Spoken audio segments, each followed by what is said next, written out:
Hello and welcome to TeaCosyFolk's vlog, and it's February and I've got a lot to show you of things I'm working on and things I'm going to make, and also projects that are already finished, and I'll let you know which ones are going to be on the website next and what dates they're going to be available so you can download them and knit them too.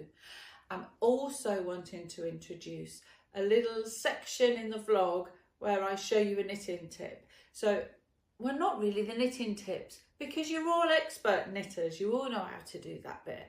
I'm going to show you, some of the techniques for sewing things together and building the actual tea cozies. And I thought I'd start off with the biggest bugbear ever, heads. So I'm going to show you how to sew a head on later on, but that'll all be coming up a bit later on. But to start off with, what I thought I'd show you is something that I've been working on. And these little guys have been designed for a charity because they've been asked to knit some worry monsters. Well, this one's a crochet pattern and this one is the knitting pattern. And both of these patterns are available completely free from Ravelry. I'll put the links down below, but then you can make them too. But there's a crocheted version and a little knitted version.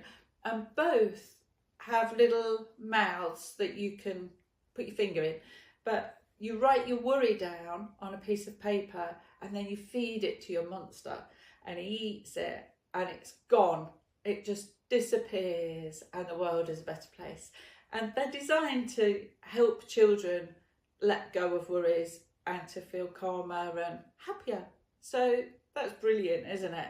So they're the two little patterns and you'll find them on Ravelry. I'll put the links below. And if you've bought the TeaCosyFolk knitting pattern calendar for 2025, this is the month for knitting Budgie regards. Here he is, the cute little Budgie. And the pattern's in the calendar. So if you've got the calendar, you can knit one too. Isn't he cute? I just love him. I think he's so adorable. And they come in different colours, don't they? You could knit a blue version or, or an all green version. They're not always got yellow heads, have they? But he's really cute and he's really quick and easy to make. And the pattern is in the calendar and you get all 12 patterns with the calendar and they're still on the website, and actually they've been reduced. So they're £2 cheaper than they were. So if you still need one of the calendars, it's a brilliant time to go and get one because you get £2 off. Now this is Cupid and he is a little cherub, and I designed him thinking of Valentine's Day, and I thought what would be good for Valentine's Day, and I thought, oh, Cupid would be really cute, wouldn't he? So he's got his wings on his back and he's got his bow and arrow. The bow is stiffened with a bit of 9mm boning. From the haberdashery, they put it in corsets usually. But it's fabulous stuff because it's relatively cheap and it's just a bit of plastic and it's clear, and it's perfect for this because it helps the bow keep its lovely shape.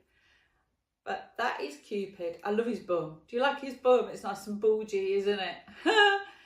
But he will be on the website to download and knit from the 6th of February. So loads of time to knit him before Valentine's Day. What I'm going to be working on next is a tea cosy of a goose. The white ones, they've got a proper name. I can't think what it is offhand, but I'm going to be knitting a white goose tea cosy. Now, I've not put the spout and handle on the picture, but they're going to come out the side of him. So, like Cupid, his head will be here. So that's going to be the goose. And I've designed it because we went to a donkey sanctuary last year, and they've got other animals there and, different things as well. But there was this goose walking around, terrorising everybody he was. He loved shoelaces and he kept coming along and nibbling at shoelaces, and he was so naughty. He was gorgeous. I loved him. I could have took him home. And, while he was nibbling your laces, you were allowed to touch him and stroke him. It was like, oh, wow. Because, I don't know about you, but I've not stroked a goose before, and it was just, it was really lovely and I loved him. And I thought, got to make a tea cosy of Bruce the goose because just fab, isn't he? And because we've got Easter coming up soon, so a goose will be really nice, you know, for the Easter teapot. So that's what I'm going to be working on next. This is the tea cosy that I've just been working on, and I've named her Spinning Jenny because she's got her spinning wheel and she's spinning yarn. And I just thought how lovely that, you know, because I keep making things with yarn, to have a tea cosy of someone spinning yarn. It's just brilliant, isn't it? And of course it's lovely and historical. And when you see the old photos of the ladies spinning, you know, because they're all black and white, aren't they? But, you know, they've got such characterful faces. And I suppose because life was harder then. But, yeah, I was inspired by photos of, you know, from a bygone age of people spinning. And I know people still spin now, don't they? You know, probably not for mass production, but, you know, for fun at home and, you know, and just to make small batches of yarn and to just do something that's really unique and personal. It's really nice. So this is Spinning Jenny, and she's a medium-sized tea cosy, and she's wearing a lovely shawl. The flowers are knitted in and then the leaves are embroidered on afterwards. And she's got a little skirt, but it is attached to the main cosy, so, you know, it grips and holds onto your teapot. And I've done her in orange and purple colours just because I thought, you know, they look nice together, and the photos are black and white, and I'd like to imagine that they had something pretty and nice. But, you know, you could do it in any colour you liked. And the spinning wheel's all there, and, you know, it's quite intensive, the spinning wheel. There's lots of little parts and components. But, yeah, you make all the bits. I've done a little map of, well, what everything is and where it goes, so you can easily identify it and build your spinning wheel. And then the spinning wheels, if you put it in front of her, you can pin it into place, and then afterwards go through and sew it where it touches.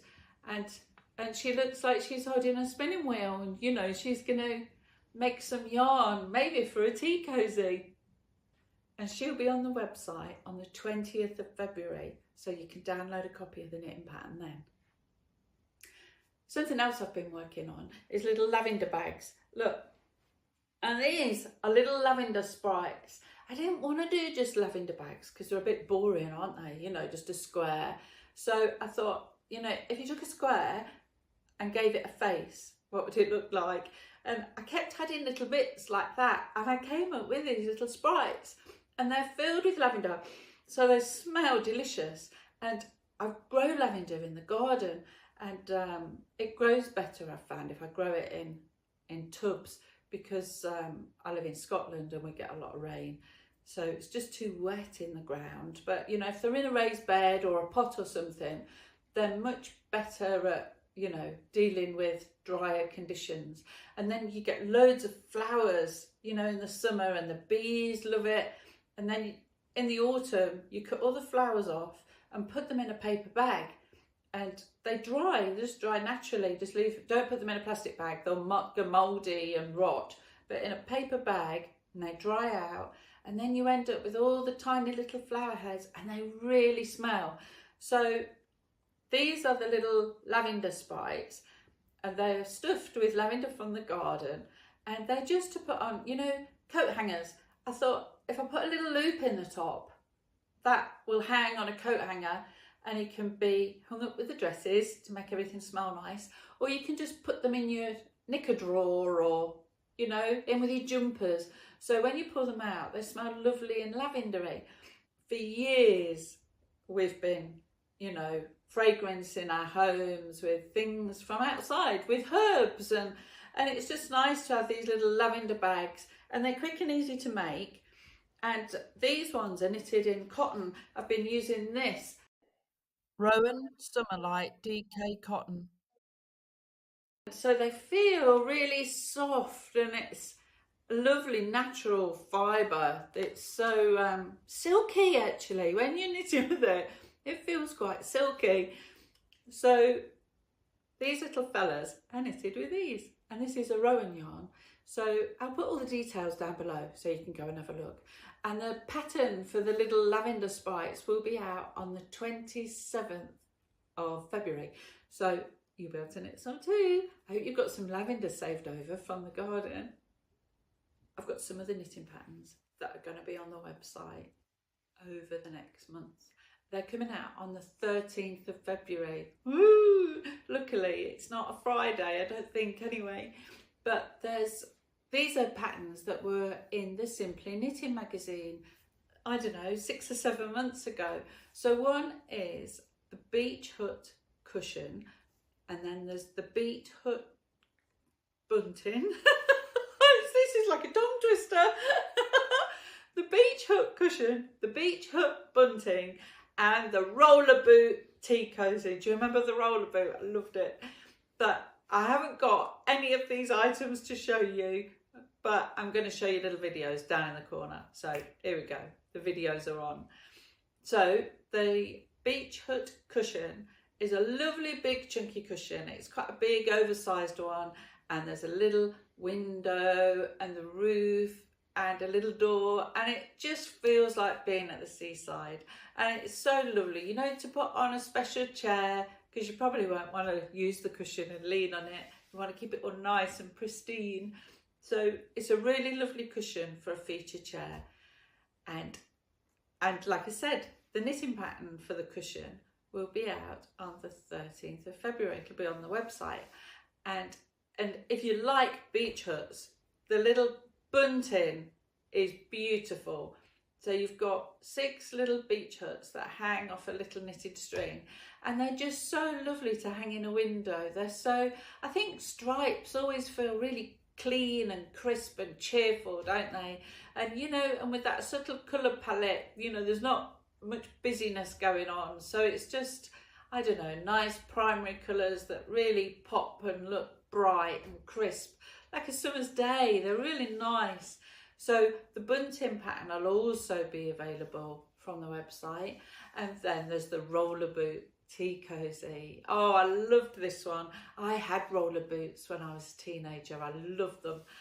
And mine had the little rainbow on the side and big yellow wheels and the yellow stopper. And I've tried to capture that in this tea cozy.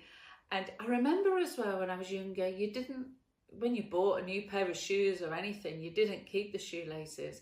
You took those ones out because they were usually just black and boring. And you went out and bought, you know, a bonkers pair of laces to put in. So the tea cozy's actually got a glitter shoelace. It's a real shoelace, but it's a glittery one, just to give it a bit of, I don't know, disco pizzazz. Because, you know, I'm trying to recreate that 80s vibe. And that tea cozy, that knitting pattern as well, will be on the website on the 13th of February. So look out for them. There will be a newsletter going out. So if you are on the newsletter, you will have a newsletter being delivered to your inbox. So you'll know that they're there. It's come to that time in the vlog where we're going to have a knitting tip. I think we need a jingle or something here, don't we? And here's Suzy with a knitting tip. Bing, bing, bing. You know, something like that. I don't know. But anyway, so I'm going to show you how to attach a head to a main cozy. Now, I've been modifying tea cozies to accommodate heads because they do have a wobble, and because there's a great big teapot lid knob here, that, you know, when you're trying to put 2 balls together on top of each other, inevitably they're going to rock around a bit. So I've started with the anti-wobble technology, which is this bit, which is effectively a peg that your head slots onto to help it stay stable, right? So here's the head. It's all done. You know, I always say to attach everything to the head before you attach it to the body, because it's much easier to hold a small thing in your hand and to, you know, add your embellishments. But it's much trickier when it's already on the teapot and you've got to keep picking up the pot because the pots are quite heavy. But anyway, here we go. So specs on. So what I've done is I've put my finger inside the head and moved the stuffing out the way. So I've just squished it to the sides so it's out the way, because obviously the peg is going to take up that space. And then the peg goes on and you put the head on. Is she looking the right way? She's looking down a bit. So you need to stuff them quite firmly, you know, these heads. Because if you look at, I've got quite big hands for a lady, but you know, if you compare her head to the size of my fist, that's kind of what you're aiming for when you're stuffing the head. They do need to be well stuffed. So now I've got her head on and she's looking the right way. I'm going to start sewing her up. So I've got her head into position, and I'm just going to put a couple of pins in, because as you sew around and pull, heads tend to start turning.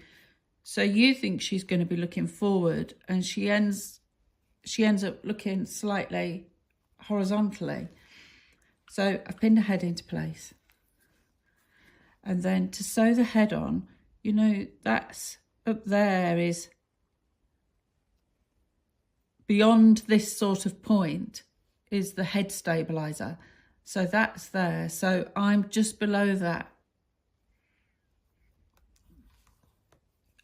Oh, and we stitch through and then pick up a stitch on the head. And then back down on the body.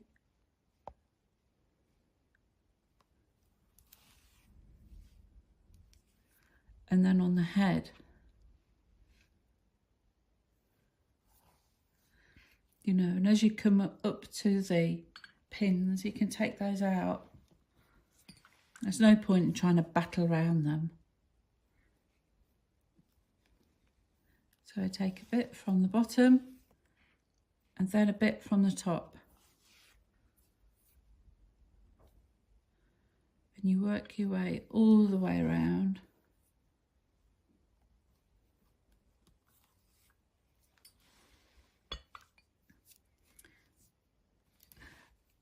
I want to show you as well where you increase.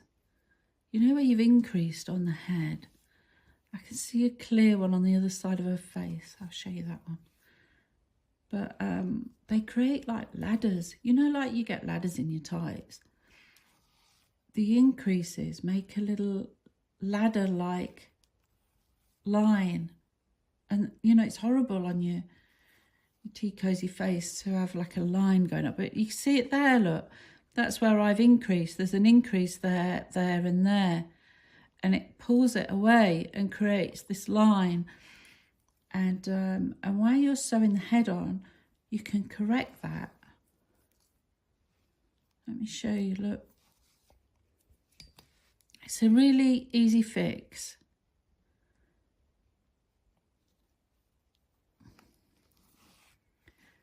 Now, if you work down that line, it's to here, look. And if you bring these two stitches closer together, whilst just sewing up anyway, it starts to close up that gap. Look, you can massage it a bit and close it up. You see it's closing now.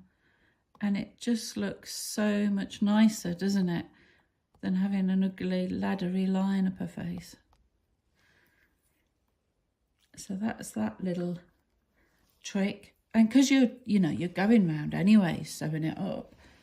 So you might just as well do a quick fix. I like quick fixes. Much better than the alternative. So, and then when you get round to the beginning,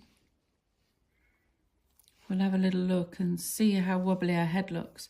Because, you know, before the stabilisers, I'd go round once, but then I'd go round again. And that would help shore up the head a bit more. But with the stabilisers, there's a lot less problem. Now, there's another tip coming up. So I finished off, but if I cut the yarn there, you will forever see it because there'll be a little tuft sticking out. So if you go into the head and come out somewhere else, it doesn't matter where you come out, but you know, you're a long way from the site. And now if you give this little bit of an end a little tug, when I cut it, because it's pulling, it'll draw that inside the head. Watching closely. See, it's gone. So now that end is inside the head, which is better than it sitting there because you can't see it. Oh, I was supposed to check ahead before I took that end off. I've got another end, that's okay. But look, with the head stabiliser, you know, there's always going to be a bit of rock, but I don't mind that actually because it adds character when you pick her up and use her. Her head moves a little bit. So that is my top tip for sewing on heads. While we're talking about knitting tips, I just wanted to let you know I'd not given up with the continental knitting. What I've decided to do is when I'm doing, I don't know, the main body of a tea cosy and it's knitting, I'm on a knitting row, I knit that row in continental knitting. I'm not confident enough to do continental knitting on my pearl rows yet, so I've not been doing those, but I thought if I just do, you know, one of the rows, eventually then the penny will drop and I'll get the knack and it'll feel comfortable. So that's what I've been working on, and I have done a few lap times on my rows.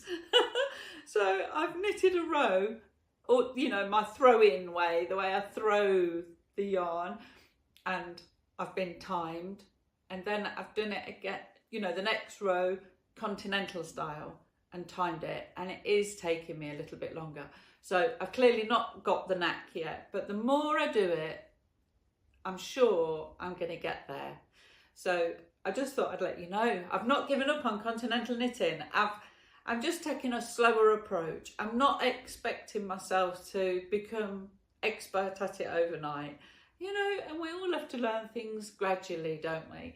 So I just thought I'd let you know about that. Now, one other thing I've got to show you is the tulip chocolate orange cosy. And I made this with Easter in mind. I've got a little video to show you. And I made it with Easter in mind. And it's, you know, the bottom part that covers the chocolate orange is a bulb. You know, because tulips grow from bulbs in the ground, and then the shoots come up and the leaves, and then at the top I've got the flower, and inside the flower you can see the stamens, you know, that are covered in pollen for the bumblebees. So this is a lovely little cosy, and it's already on the website. So if you want to knit one of these, you can go and download your copy, and you can knit one too. And they are lovely, and they're perfect, aren't they, for Easter? And, you know, with everybody wanting Easter treats, it'd be lovely to have a tulip, and because you can knit them in any colour. So, you know, all those tiny odd balls of yarn in your wool stash, you'll be able to use those up and make lovely, it'd be lovely, a big sea of tulips. That'd be amazing. So, yeah, that's already on the website. So I think it went on last week. So you can go along and have a look. And that's it for this. It feels like there was loads in this week's vlog. And of course, I hope you enjoyed the tip. I'm going to make that a feature every month now. If you've got anything you'd like me to show you with regards knitting tips and sewing up, drop me a note, let me know, and I'll see if I can fit it into a vlog. But yeah, we'll be doing that every month because it's nice, isn't it, to share tips. So anyway, I will see you next month for another exciting vlog, and maybe we'll have some more jingles. And I'll see you then in March. So you stay safe and well, keep out the storms, and I'll see you again in March. And until then, happy knitting.